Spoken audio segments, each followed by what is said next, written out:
மாநாடு நடத்த யார் அனுமதி கேட்டாலும் அனுமதி கொடுப்பதுதான் ஜனநாயகம் என எதிர்க்கட்சித் தலைவர் எடப்பாடி பழனிசாமி தெரிவித்துள்ளார். ஜனநாயக நாட்டில் யார் வேணாலும் கட்சி ஆரம்பிக்கலாம். அதே கட்சி ஆரம்பித்து மாநாடு நடத்தினால் அதுக்கு முறையாக அனுமதி கொடுப்பது மரபு. அனைத்து இந்திய அண்ணா திராவிட முன்னேற்ற கழகம் ஆட்சி இருக்கின்ற வரை எல்லாருக்கும் அனுமதி கொடுத்தோம். அத்தனை போராட்டம், ஆயிரக்கணக்கான போராட்டம் அதிமுக ஆட்சியில் நடைபெற்றது. எல்லாத்துக்கும் அனுமதி கொடுத்தோம். இது ஜனநாயக நாடு. அவருடைய உரிமைகளை கோருவதற்கு அனைவருக்கும் உரிமை உண்டு. அந்த அடிப்படையில் யாரெல்லாம் போராட்டம் நடத்துவதற்கு அனுமதி கொடுத்தோம்.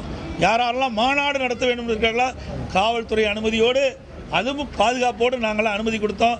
அதிமுக ஆட்சி இருக்கின்ற பொழுது, நான் முதலமைச்சர் இருக்கின்ற பொழுது எவ்வளவு போராட்டம் நடைபெற்றதுன்னு நாட்டுக்கே தெரியும். இந்தியாவிலேயே அதிகமாக போராட்டத்தை சந்தித்த அரசாங்கம் அம்மாவுடைய அரசாங்கம். ஆக ஒரு அதாவது பயப்படுறது கேட்படுறதுங்களாம் அடுத்தது முறையாக கொடுக்க வேணும். அதுதான் முக்கியம். செய்திகளை உடனுக்குடன் தெரிந்து கொள்ள உடனே சப்ஸ்கிரைப் பண்ணுங்க.